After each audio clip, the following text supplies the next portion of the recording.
여러분들에게 하나님의 은혜와 평강이 임하기를 예수 이름으로 축복합니다. 오늘 본문의 저자 히브리서 기자는 은혜의 보좌 앞에 담대히 나갈 것이니라 이렇게 말하고 있습니다. 여러분, 하나님의 은혜의 보좌 앞에 나간다는 것은 놀라운 은혜요 축복이고 또 성도에게 주신 특권 중에 특권입니다. 왜 하나님께 나가는 것이, 하나님의 보좌 앞에 나가는 것이 놀라운 은혜요 축복이요 특권인가를 이제 살펴보겠는데요. 하나님은 모세를 통해 이스라엘 백성들을 이제 출애굽시켰잖아요. 그리고 이제 기적적으로 홍해를 갈라서 건너게 하십니다. 그리고 어디로 인도하냐면 시내산. 이제 저도 이제 기회가 있으면 한번 성지순례를 가려고 합니다만은 시내산으로 이스라엘 백성들이 이끌어 내십니다. 그리고 그 시내산에 하나님께서 강림하세요. 성경 출애굽기에 보면 하나님께서 그 시내산에 강림하시는 장면이 자세히 기록되어 있어요. 시내산 위에 우레와 번개가 팡 치고, 그리고 아주 빽빽한 구름으로 가득 차 있고, 그리고 연기도 자욱했다고 나와 있습니다. 그리고 이제 하나님을 강림하실 때 하나님의 강림을 알리는 천사의 나팔 소리가 굉장히 크게 막 들렸어요. 그리고 하나님께서 강림하셨는데 어떻게 강림하셨느냐? 불 가운데 강림하셨다. 불 가운데 하나님이 강림하셨어요. 하나님께서 불 가운데 강림하실 때 온 산이 크게 진동했다. 지진이 난 거예요. 막 땅이 울리고 또 온 산이 진동을 한 거죠. 자, 그 광경을 지켜봤던 이 이스라엘 백성들이 얼마나 두려웠던지, 얼마나 무서웠던지 그 진중에서 자기가 지금 텐트 안에 있는데 그 진중에서 다 떨었다고 그랬어요. 떨었다. 모세가 이제 그 하나님을 맞이하기 위해서 이 백성들을 거느리고 그 진에서 나와 가지고 이제 산 기슭에 섰습니다. 저기는 이제 하나님이 지금 강림해 있고 그 산 기슭에 이제 백성들을 섰는데, 이 모세가 하나님께 아뢰는 거예요. 하나님의 지시한 대로 우리 백성들이 다 주님을 맞이하기 위해서 이렇게 모였습니다. 할 때 하나님께서 그 이스라엘 백성들이 알아들을 수 있는 음성으로, 아마 히브리어로 말했겠죠. 대답을 합니다. 산 위에 임한 하나님의 영광은 맹렬한 불처럼, 이스라엘 백성들이 눈에 볼 때 맹렬한 불처럼 보였고, 또 하나님의 음성은 많은 물소리와도 같았어요. 그래서 그 하나님의 그 영광 그리고 음성을 직접 듣고 보고 들은 이 이스라엘 백성들은 너무나 두려워 떨었어요. 그래서 이제 모세에게 이렇게 요청합니다. 우리 신명기 5장 25절 또 27절을 한번 볼까요? 자, 한번 읽어보겠습니다. 시작. 이제 우리가 죽은 까닭이 무엇이니까? 이 큰 불이 우리를 삼킬 것이요, 만일 우리가 우리 하나님의 여호와의 음성을 다시 들으면 죽을 것이라. 그러니까 하나님의 그 음성을 들으면 우리가 또 죽을 것 같아요. 마치. 그리고 자, 또 봅니다. 시작. 당신이 가까이 나가서 우리 하나님 여호와께서 하시는 말씀을 다 듣고 우리 하나님 여호와께서 당신에게 이르시는 것을 다 우리에게 전하소서. 우리가 듣고 행하겠나이다 하였느니라. 여러분들, 이스라엘 백성들이 하나님께 나가는 것이 얼마나 두려웠으면 이렇게 모세에게 요청을 했겠어요. 우리는 도저히 하나님 나가는 게 너무 두렵기 때문에 모세 당신이 가서 하나님께 말씀을 듣고 우리에게 전해주면 우리가 듣겠다, 이렇게 얘기를 하는 거예요. 이 요청이 이제 받아들여서 이제 모세 한 사람만 하나님께 그 당시에는 그렇게 나갈 수 있었다는 거죠. 자, 시내산에서 강림하셨던 그 하나님은 모세에게 성막을 지으라고 말씀하셨어요. 그 성막은 어떤 곳이냐? 바로 하나님이 임재해 계신 장소입니다. 그래서 모세는 하나님의 지시한 대로 이제 성막을 만들죠. 그 성막은 이제 가나안 땅에 들어가서는 뭘로 변하죠? 성전으로 변합니다. 그래서 솔로몬이 성전을 짓습니다. 하나님이 임재하고 계시는 이 성막이나 성전은 여러분들 일반 사람들, 일반 백성들은요 가까이 할 수가 없었어요. 오직 누구만 가까이 할 수 있었죠? 하나님이 거룩하게 구별한 제사장들만이 그 성막 또 성전에 가까이 할 수 있는 거죠. 특별히 이제 그 성막 중에도 이 지성소라는 곳이 있는데, 이 지성소는 하나님이 그곳에 계시는 장소입니다. 그래서 그 지성소는요, 하나님께서 특별히 구별한 그 제사장들도 그 지성소는 못 들어가요. 오직 누구만 들어갑니까? 대제사장만이, 그것도 1년에 한 번 대속죄일에 들어갈 수 있었어요. 자, 히브리서 9장 7절 한번 보겠습니다. 시작. 오직 둘째 장막, 지성소죠. 대제사장이 홀로 1년에 한 번 들어가되 자기와 백성의 허물을 위하여 드리는 피 없이는 아니하나니. 자, 여러분들 성막 시대, 이 성전 시대에는 오직 누구만 이 성막에 들어갈 수 있다고요? 하나님이 구별하신 제사장들만 들어가서 하나님을 섬길 수 있었어요. 그런데 이제 성막 시대에, 이 광야 시대죠. 성막 시대에 한번 이런 일이 있었습니다. 아론과 그의 아들들을 하나님께서 제사장으로 거룩하게 구별해서 그들로 하여금 성막에 들어가서 하나님을 섬기고 분향하게 했어요. 그런데 이 아론의 두 아들, 이 나답과 아비후가 하나님이 명령하지 아니한 다른 불을 담아 분향하다가 그 자리에서 죽고 말았어요. 자, 레위기 10장 1절 2절 한번 읽어보겠습니다. 시작. 아론의 아들 나답과 아비후가 자기 각기 향로를 가져다가 여호와께서 명령하시지 아니한 다른 불을 담아 여호와 앞에 분향하였더니 불이 여호와 앞에서 나와 그들을 삼킴에 그들이 여호와 앞에서 죽은지라. 여러분들, 하나님께서 구별한 이 제사장들도 잘못하잖아요. 죄를 짓잖아요. 그러면 그 자리에서 죽임을 당했어요. 그러니까 이게 하나님께 나간다는 것이 굉장히 살뜰 일이고, 그 다음에 죽음을 각오하고 나가야 하는 그런 일이라는 거죠. 자, 이제 성막 시대를 지나서 성전 시대가 되었습니다. 솔로몬이 성전을 지었어요. 근데 성전 시대에는 또 어떤 일이 있었냐면, 이 유다 왕 우시야가 이제 교만하게 됐어요. 그래가지고 이 제사장만이 드릴 수 있는 그 하나님께 성전에 들어가서 분향하는 일을 자기가 하겠다고 나선 거예요. 내가 왕인데 뭐 나도 한번 하나님의 성전에 들어가서 분향해야지. 이렇게 하고 이제 들어간 거예요. 그러니까 당시 대제사장인 아사랴가 용맹한 제사장 80명을 데리고 가서 이 무시야 왕을 말리는 거예요. 왕이시여, 이것은 제사장만이 드릴 수 있습니다. 이건 왕이 드릴 수 있는 것이 아닙니다. 이렇게 만류를 하니까 이 우시야가요, 오히려 막 화를 내는 거예요. 아니, 내가 왕인데 왜 내가 하나님께 나가서 분향을 못합니까? 이렇게 하니. 그런데요, 놀라운 일이 일어났습니다. 왕의 이마에 뭐가 발생했냐면 문둥병이 발한 거예요. 하나님이 그 자리에서 치신 것입니다. 자, 역대하 26장 19절 20절 한번 보겠습니다. 시작. 우시야가 손으로 향로를 잡고 분향하려 하다가 화를 내니 그가 제사장에게 화를 낼 때에 여호와의 전 안 향단 곁 제사장들 앞에서 그의 이마에 나병이 생긴지라. 대제사장 아사랴와 모든 제사장이 왕의 이마에 나병이 생겼음을 보고 성전에서 급히 쫓아내고 여호와께서 치심으로 왕도 속히 나가니라. 여러분들, 이렇게 무서운 거예요. 하나님께 나가는 게. 이 문둥병이 생긴, 이 나병이라는 문둥병이 생긴 이 우시야 왕은 어떻게 되었냐면, 여러분, 용서를 못 받은 것 같아요. 죽을 때까지 문둥병으로 별궁에서 쓸쓸히 그렇게 지내다가 죽었어요. 그래서 여러분, 아무리 그 왕이라도 하나님께 함부로 나갈 수가 없었던 거죠. 자, 그런데 여러분들, 신약 시대에 와서 아무 두려움 없이 하나님께 나갈 수 있는 길을 여신 분이 있어요. 그게 바로 예수 그리스도십니다.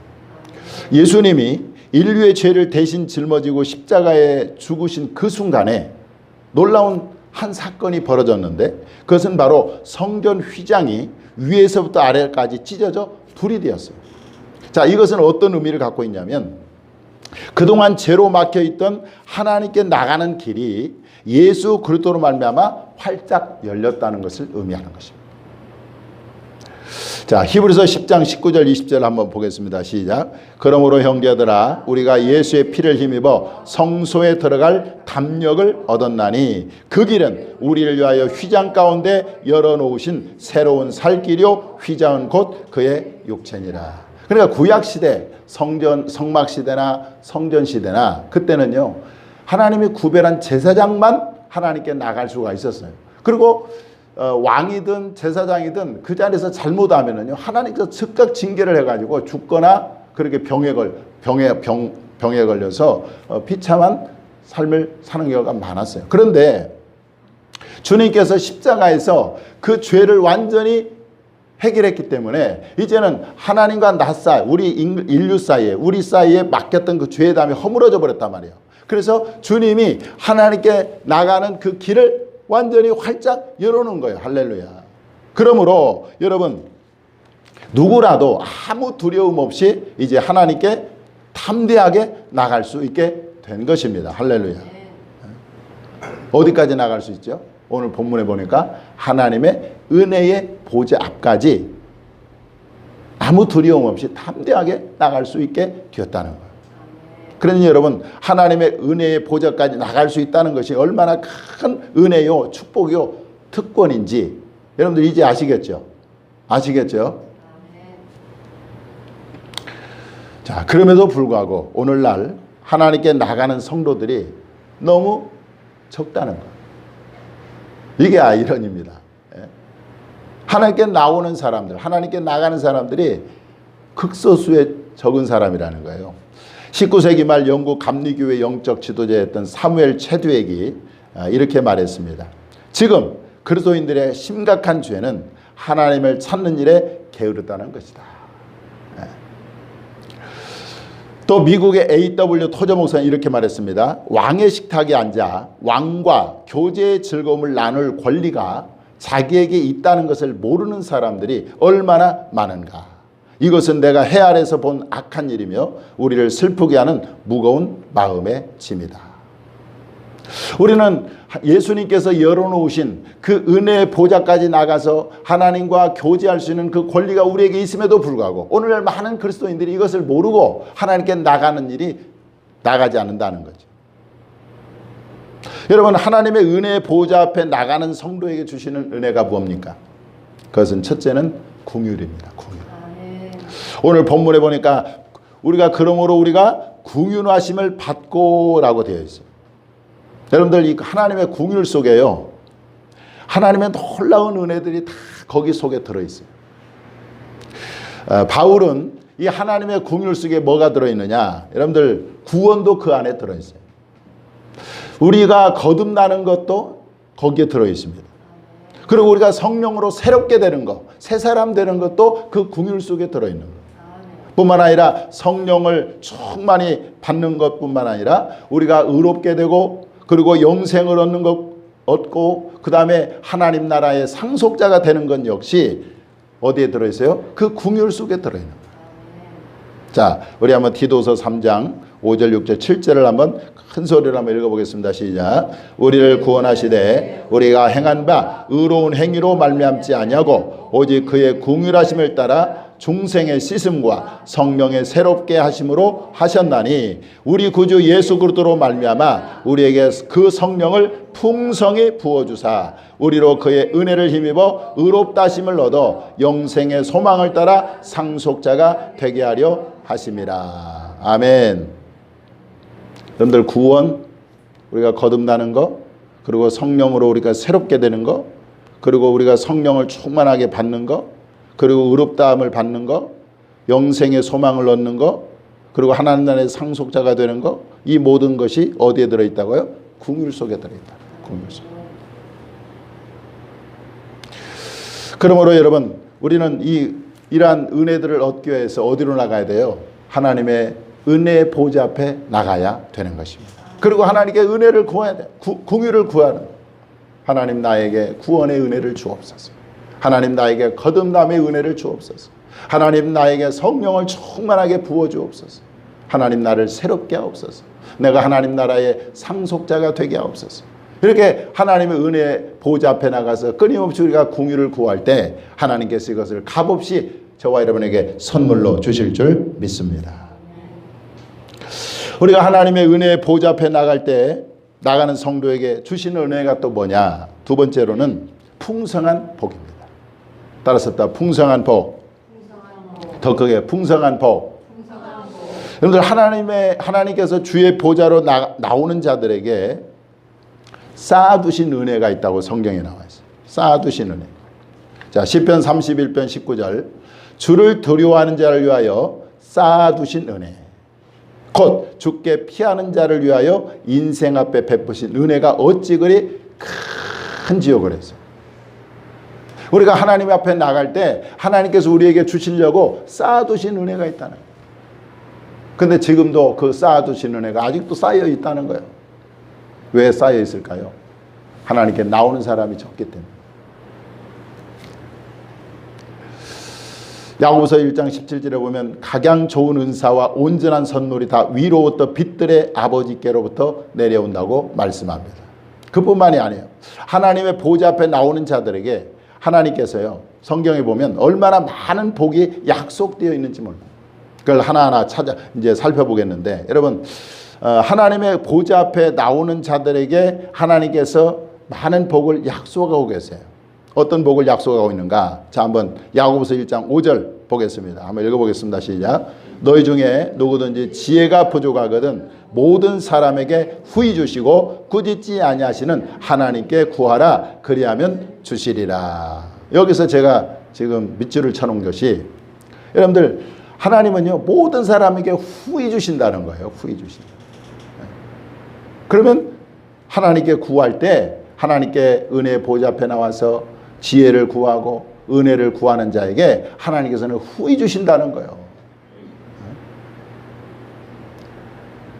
자, 마태복음 7장 11절 한번 읽어보겠습니다. 시작. 너희가 악한 자라도 좋은 것으로 자식에게 줄 줄 알거든 하물며 하늘에 계신 너희 아버지께서 구하는 자에게 좋은 것으로 주시지 않겠느냐.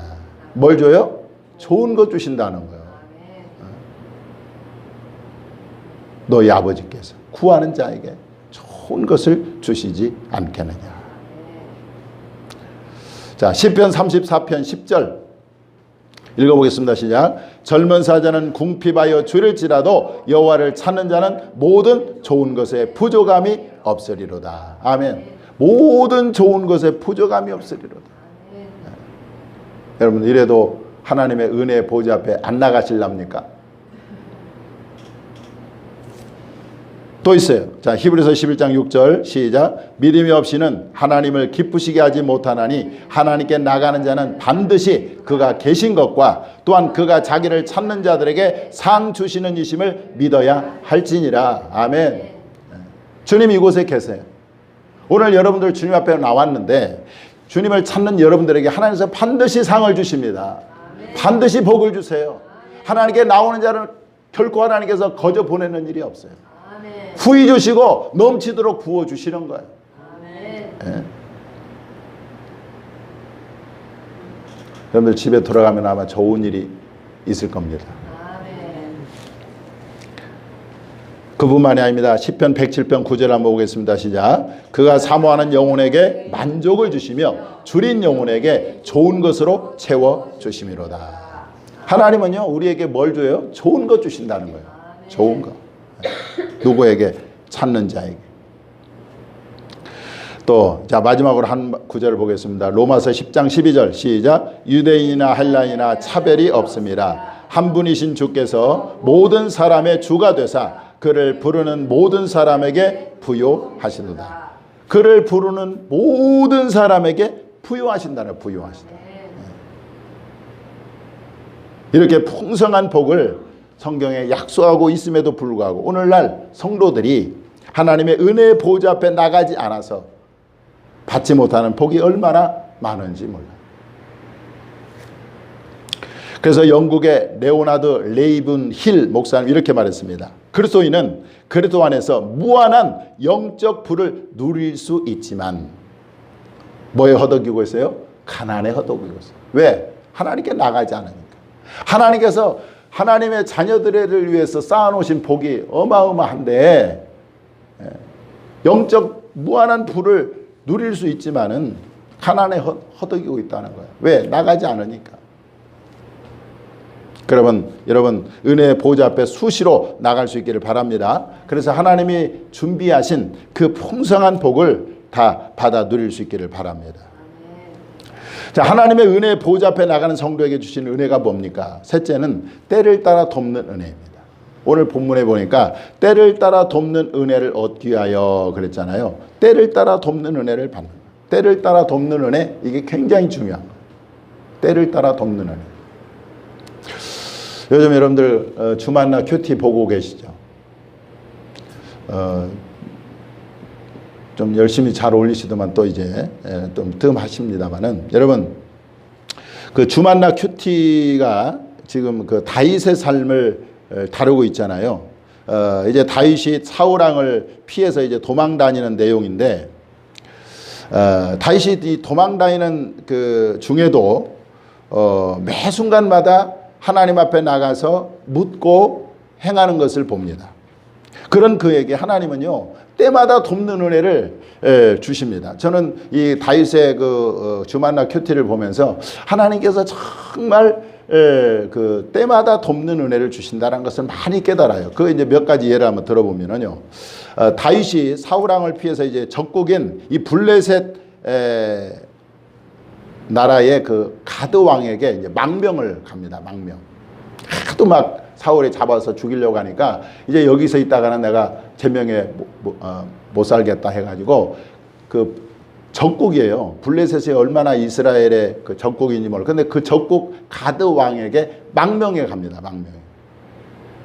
그런데 아주 곤란한 상황에 처하게 돼요. 뭐냐면 이 블레셋과 이스라엘이 이제 전쟁이 벌어진 거야.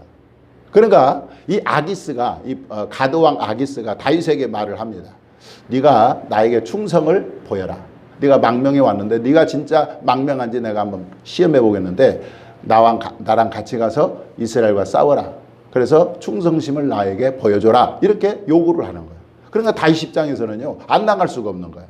그래서 이제 전쟁에 나갑니다. 그래서 나가면 여러분 지금 자기 동족을 죽여야 되는 그런 상황이에요. 그런데 보세요. 그 블레셋 방백들이 이 다윗의 전쟁 출전을 강하게 반대를 합니다. 왜냐하면 이 다윗이 반역할 가능성이 있다는 거예요.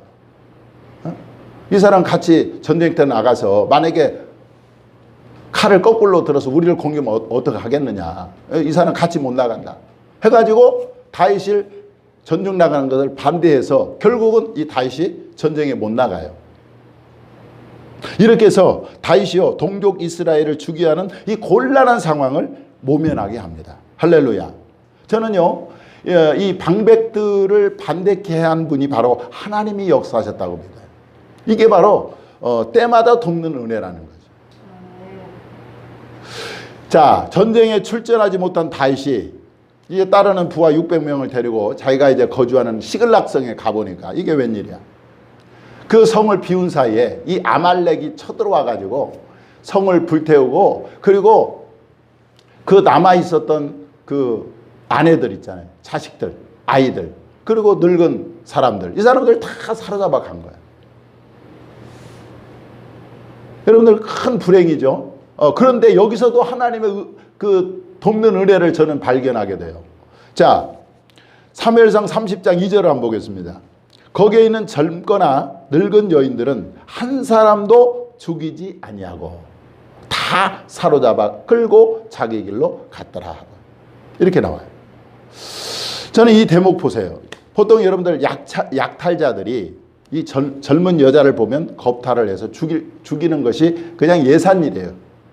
그렇지 않습니까? 그런데 젊거나 늙은 여인들을 한 사람도 죽이지 않고 끌고 갔다? 이게 바로 하나님의 은혜라는 거죠. 예? 자, 그래서 이제 다윗이 하나님께 물어봅니다. 하나님, 내가 지금 아멜렉을 추격하겠는데 따라잡겠습니까? 그러니까 하나님께서 응답해요. 또 따라잡아라. 다 찾을 것이다. 그래서 이제 부지런히 따라가는. 근데 따라서 가는데 어디 간지를 알아야지. 지금 다윗의 마음은요, 재산도 재산이지만 지금 자기 아내 두 아내도 잡혀갔고 자기 자녀들도 잡혀가고 부하들의 모든 그 아내들과 자녀들 다 잡혀가기 때문에 하루가 지금 한시가 급한 거죠. 그런데 도저히 그 아말렉을 어디 갔는지 행적을 찾을 수가 없어요. 그런데 그때 마침 기절해서 쓰러져 있는 이 애굽 사람 하나를 만나게 됩니다. 이 사람이 어떤 사람이냐? 이 시글락을 침공한 아말렉 사람의 종이었는데 사흘 전에 병이 들어가지고 주인이 그 사람을 버린 거예요. 그래서 놀랍게도 그 종을 통해서 이 다윗의 행적, 그 아말렉의 행적을 알아내게 돼요. 그래서 다윗은요, 이제 쫓아가가지고 그동안 빼앗겼던 가축이며 그 다음에 사로잡혀간 모든 그 아내 자녀들을 다 하나도 한 사람도 충나지 않고 다 찾아옵니다. 여러분들 보세요. 애굽의 종이 병들어 버려진 거, 그리고 그 종을 만난 거, 이게 누가 하셨겠어요? 하나님이 하신 거예요. 이게 때마다 돕는 은혜가 이렇다니까요. 여러분들, 하나님께서요, 우리가 늘 하나님의 은혜의 보좌 앞에 나가잖아요. 그러면 우리의 삶 속에서 이렇게 때마다 돕는 은혜를 주신다니까. 네. 이게 엄청난 은혜인 것이죠. 그래서 여러분,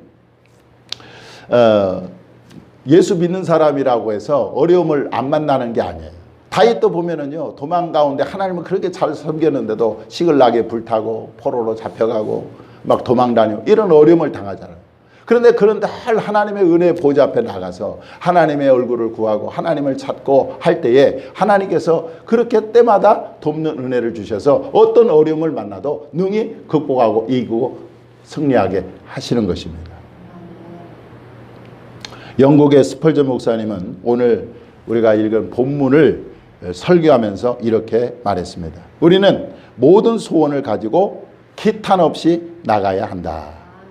단순한 말로서 자유롭게 나가야 한다. 들어주신다는 확신을 가지고 소망 중에 나가야 한다. 끈질긴 탄원으로서 열렬히 나가야 한다. 왜냐하면 그곳은 뭐하는 보좌? 은혜의 보좌이기 때문에 그렇습니다. 기독교 고전 그리스도를 본받아를 쓴 토마스 아켄피스는 이런 말을 했습니다. 그대의 은밀한 방에 자주 들어가 거하면 거할수록 점점 그 방이 좋아질 것이며 그 방에 들어가 거하지 않을수록 점점 그 방이 싫어질 것이다. 저는 이것이 명언이라고 생각합니다. 여러분, 참 요즘 얼마나 우리가 바쁩니까? 그죠? 그리고 우리의 마음을 빼앗는 것들이 너무 세상에 많아요. 저도 이제 목회자지만은 한번 유튜브 한번 보면은요, 2시간이 금방 가봐요.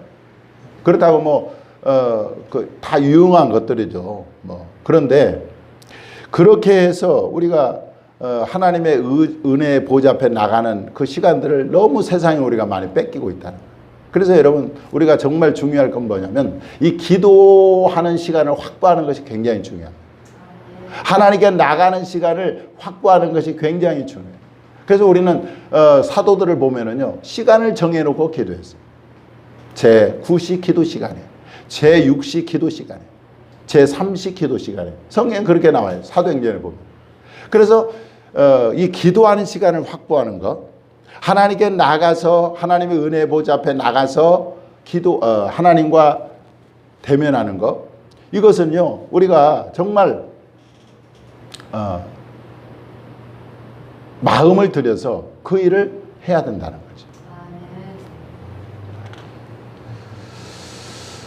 거죠. 말씀을 정리합니다. 오늘 저는 이 은혜의 보좌, 우리가 그 은혜의 보좌 앞에 나갈 수 있다는 것은요, 이 성도에게는요, 엄청난 특권이고 축복이라는 것을 기억하십시오.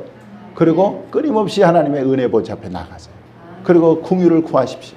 때마다 돕는 은혜를 구하십시오. 그러면 여러분들의 삶이 정말 하나님이 일하시는 현장을 보게 될 것입니다. 하나님의 기적을 보게 될 것입니다. 하나님의 역사를 보게 될 것입니다. 그래서 여러분들, 우리가 신앙생활을 오래 했으면 이제는 좀 믿음이 자라야 되잖아요. 우리의 삶 가운데 간증이 좀 있어야 되잖아요. 하나님의 내 삶 가운데 이렇게 역사하셨다고 증거할 수 있는 증거가 있어야 되잖아요. 할렐루야. 네. 그래서 오늘 말씀 정리하면 여러분 은혜의 보좌 앞에 자주 나가세요. 시간을 정해놓고 나가세요. 세상의 마음을 뺏기지 말고 하나님의 은혜의 보좌 앞에 나가면 여러분들의 삶은 하나님이 책임져 주실 줄 믿습니다. 하나님이 책임져 주시는 이런 은혜들이 있기를 주님의 이름으로 축원합니다. 기도하겠습니다.